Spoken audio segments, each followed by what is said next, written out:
कुछ किस्से कुछ कहानियों में आपका स्वागत है। आपके साथ मैं हूं शिखा धुरियाविज। आज कहानी लाई हूं ताल नवमी।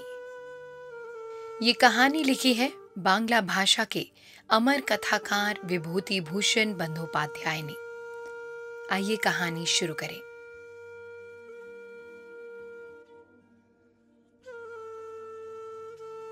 मूसलाधार बारिश हो रही थी। भादों का महीना था।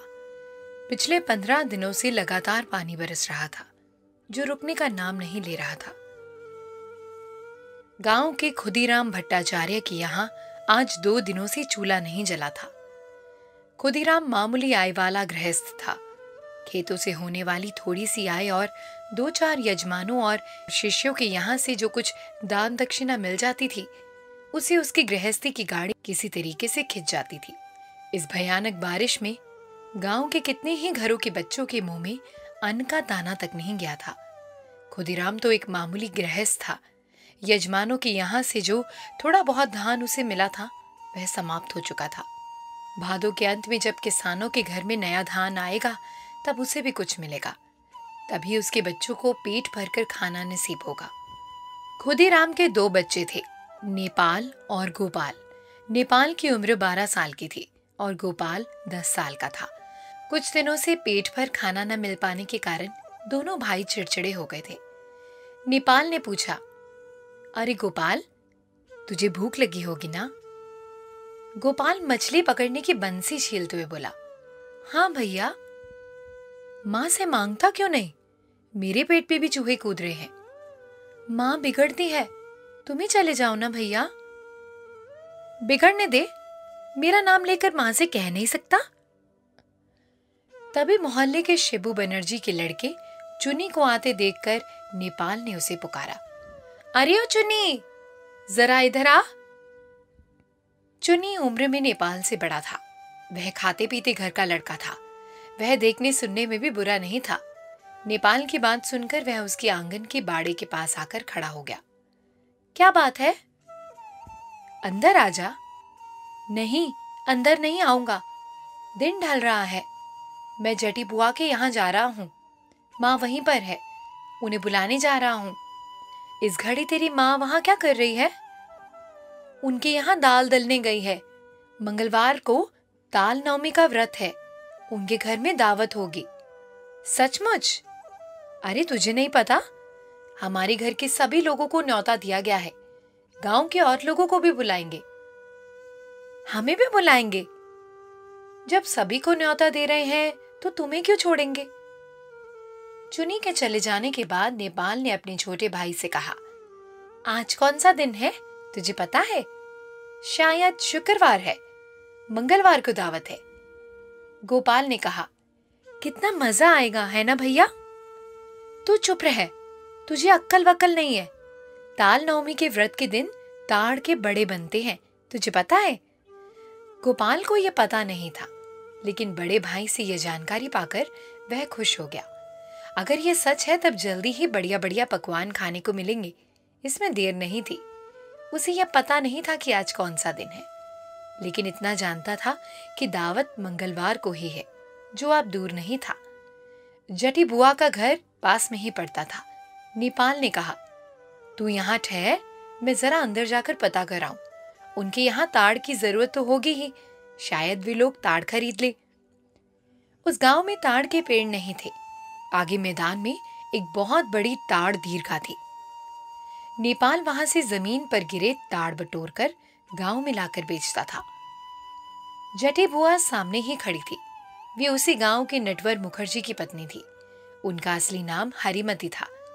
गांव के बच्चे उन्हें जटी बुआ कहकर बुलाते थे। बुआ ने पूछा, क्या है रे? तुम्हें ताड़ की जरूरत है बुआ? हाँ है तो, इसी मंगलवार को जरूरत पड़ेगी। तभी गोपाल भी अपने भाई के पीछे आकर खड़ा हो गया। जटी बुआ ने पूछा, पीछे कौन खड़ा है रे गोपाल? शाम के वक्त तुम दोनों भाई कहाँ गए थे? गोपाल ने लजाते हुए कहा, मछली पकड़ने। मिली? 2 पोटी मछलियां और एक छोटी बेले मछली। तो मैं अब जाऊं बुआ?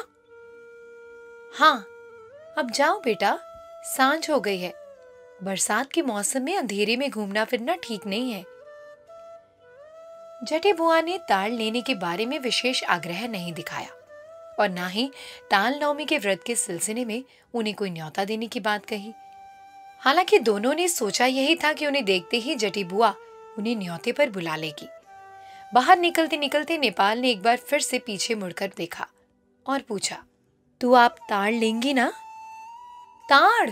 हाँ ठीक है, दे जाना, मगर पैसे के कितने ताड़ दोगे? पैसे के 2 देता हूं। जब आप ले रही हैं तो आप पैसे के 3 ले लीजिएगा। बढ़िया काले पके ताड़ होंगे ना? ताल नवमी के दिन हमारे यहाँ ताड़ के पीठे बनेंगे। मुझे खूब बढ़िया ताड़ चाहिए। बिल्कुल पके काले ताड़ ही लाऊंगा, आप निश्चिंत रहिए। गोपाल ने घर से निकलते ही अपने भाई से पूछा, भैया इनके यहाँ ताड़ कब दोगे? कल। भैया तुम उनसे पैसे मत लेना। नेपाल ने चौंकते हुए पूछा, क्यों? जब ऐसा करोगे तभी वे हमें न्योता देगी, देख लेना। धत, मैं ऐसा नहीं कर सकता। मैं इतनी तकलीफ करके ताड़ लाऊं और बिना पैसे लिए दे दूं। रात में पानी बरसने लगा, साथ में तेज बरसाती हवा भी बहने लगी। पूरब की ओर से खिड़की के पल्ले सुतली से बंधे हुए थे। हवा के धक्के से सुतली टूट जाने से रात भर इस आंधी पानी में वे पल्ले खट खट की आवाज करते रहे। गोपाल को नींद नहीं आई, उसे डर लग रहा था। वह लेटा लेटा सोच रहा था कि अगर भैया उनसे ताड़ के पैसे ले लेगा तो शायद वे लोग उन्हें दावत पर ना बुलाएं। फिर क्यों बुलाएंगे? खूब तड़के उठकर गोपाल ने देखा घर के सभी लोग सो रहे हैं। अभी तक कोई भी जगह नहीं था। रात भर होने वाली बारिश थम चुकी थी, बस बूंदाबांदी हो रही थी। गोपाल दौड़ता हुआ गांव के बाहर की ताल दिघी के पास गया। वहां चारों तरफ घुटनों भर पानी और कीचड़ भरा था। गांव के उत्तरी पाड़ा का गणेश कौरा कंधे पर हल उठाए इतनी सुबह अपने खेत में जा रहा था। उसने पूछा, अरे खोखा ठाकुर, इतने भोर में कहां चल दिए? तालाब के किनारे ताड़ बटोरने जा रहा हूं। वहां सांप बहुत है मुन्ना, बरसात में अकेले उस तरफ मत जाना। गोपाल डरते डरते दीघी के ताड़ पोखर के ताड़बन में घुसकर ताड़ तोड़ने लगा। उसे 2 बड़े और खूब काले ताड़ पानी के करीब पड़े नजर आए। छोटा होने के कारण दोनों ताड़ लेकर वह भागा भागा जटी बुआ के घर पहुंच गया। जटी बुआ ठीक उस समय घर के सामने वाला दरवाजा खोलकर पानी छिड़क रही थी। उसे सुबह सुबह वहां देखकर वे आश्चर्य से बोली, क्या बात है मुन्ना? गोपाल ने भरपूर मुस्कान के साथ कहा, बुआ मैं तुम्हारे लिए ताड़ ले आया हूं। जटी बुआ ने उससे वो दोनों ताड़ ले लिए और बिना कुछ कहे अंदर चली गई। गोपाल ने सोचा कि एक बार पूछ ले कि ताल नवमी कब है, मगर उसकी हिम्मत नहीं बढ़ी। दिन भर गोपाल का यही हाल रहा कि खेलते खेलते भी उसका मन कहीं और चला जाता। मूसलाधार बरसात की दोपहरी में उसने सिर उठाकर देखा, नारियल के पेड़ की फुनगी से पत्तों पर टपकती हुई पानी की बूंदें नीचे झड़ रही थी। बांस के पेड़ बरसाती हवा के झोंके से दोहरे हुए जा रहे थे। बकुलतला के पोखर में मेंढकों का झुंड रह रहकर टर्रा रहा था। गोपाल ने पूछा, माँ आजकल मेंढक पहले जैसा क्यों नहीं टर्राते? माँ बोली, वे ताजा पानी में खुश होकर टर्राते हैं, बासी पानी में उन्हें ज्यादा मजा नहीं आता। आज कौन सा दिन है माँ? सोमवार। मगर तुझे क्या, इसे जानने की तुझे क्या जरूरत आ पड़ी? मंगलवार को ताल नवमी है ना माँ? शायद, ठीक बता नहीं सकती। खुद की हाड़ी में भात नहीं जुटता। ताल नवमी के बारे में जानकर मैं क्या करूंगी? पूरा दिन बीत गया। नेपाल ने शाम के वक्त उससे पूछा, तू आज जटी बुआ के घर में ताड़ देने गया था? तुझे ताड़ कहाँ से मिले? मैं ताड़ लेकर पहुंचा तो जटी बुआ बोली, गोपाल आकर ताड़ दे गया है, पैसे भी नहीं लिए। तुझे मुफ्त में ताड़ देने की क्या जरूरत थी? अगर हमें 1 पैसा मिल जाता तो उससे हम दोनों भाई खरीद कर खा सकते थे। देखना भैया, हमें भी न्योता मिलेगा, कल ही ताल नवमी है। वह तो ऐसे भी मिलेगा, पैसा लेने पर भी न्योता मिलता है। तू बिल्कुल बुद्धू है। अच्छा भैया, कल ही मंगलवार है ना। रात में उत्तेजना के मारे गोपाल को नींद नहीं आई। उसके मकान के बगल में बड़े बकुल के पेड़ पर जुगनुओं का झुंड जगमगा रहा था। खिड़की से बाहर देखते हुए वह एक ही बात सोच रहा था कि सुबह कब होगी, कितनी देर बाद ये रात खत्म होगी। यही सोचते सोचते वह सपनों में खो गया। जटी बुआ ने उसे खिलाते वक्त प्यार से पूछा, मुन्ना, लौकी की सब्जी और लेगा? थोड़ी सी मूंग की दाल और लेकर अच्छी तरह भात सान ले। जटी बुआ की बड़ी बेटी लावण्या दी एक बड़ी थाली में गर्मा गर्म तले हुए तिल बड़े पीठे लाकर उसके सामने रखकर हंसते हुए बोली, मुन्ना, तू कितने तिल पीठे खाएगा? ये कहते हुए लावण्या दी ने पूरा थाल ही उसके पत्तल पर उड़ेल दिया। इसके बाद जटी बुआ खीर और ताड़ के बड़े लेकर आई। वे हंसते हुए बोली, मुन्ना, तूने जो हमें ताड़ लाकर दिए थे उसी से ये खीर बनी है, खा ले, खूब जी भरकर खा ले, आज ताल नवमी है ना। उस वक्त पूरे वातावरण में तरह तरह की स्वादिष्ट सब्जियों की खुशबू समाई हुई थी। हवा में खजूर, गुड़ की खीर की सुगंध भी बसी हुई थी। गोपाल का मन खुशी और आनंद से नाच उठा। वह बैठा बैठा बस खाए ही जा रहा था, उठने का नाम ही नहीं ले रहा था। उसके साथ खाना खाने वाले अपना खाना खत्म कर चुके थे, मगर वह अभी तक खाता ही जा रहा था। लावण्या दी हंसते हुए पूछ रही थी, तुझे थोड़े से तिल पीठे और दूं? अरे ओ गोपाल! अचानक गोपाल ने आंखें खोलकर देखा। खिड़की के पास बरसात में भीगे हुए पेड़ झाड़ नजर आ रहे थे। वह अपने कमरे में लेटा हुआ था। माँ के जगाने पर अब उसकी नींद टूटी थी। माँ उसके पास खड़ी हुई कह रही थी, अब उठ जा बेटा, काफी दिन चढ़ आया है, बादलों के कारण पता भी नहीं चल रहा है। वह बेवकूफों की तरह आंखें फाड़कर अपनी माँ को देखने लगा। माँ, आज कौन सा दिन है? मंगलवार। हाँ, आज ही तो ताल नवमी है। नींद में वह कैसे न जाने उलझुल सपने देख रहा था। दिन और भी चढ़ गया था। हालांकि बदली बारिश का दिन होने से वक्त का ठीक से पता नहीं चल रहा था। गोपाल अपने मकान के दरवाजे के बाहर लकड़ी के एक कुंदे पर आसन जमाकर बैठ गया। पानी बरसना बंद हो चुका था, मगर आसमान में घने बादल छाए हुए थे। बरसाती हवा के कारण शरीर में हल्की कंपकंपी भी हो रही थी। गोपाल आस लगाए बैठा रहा।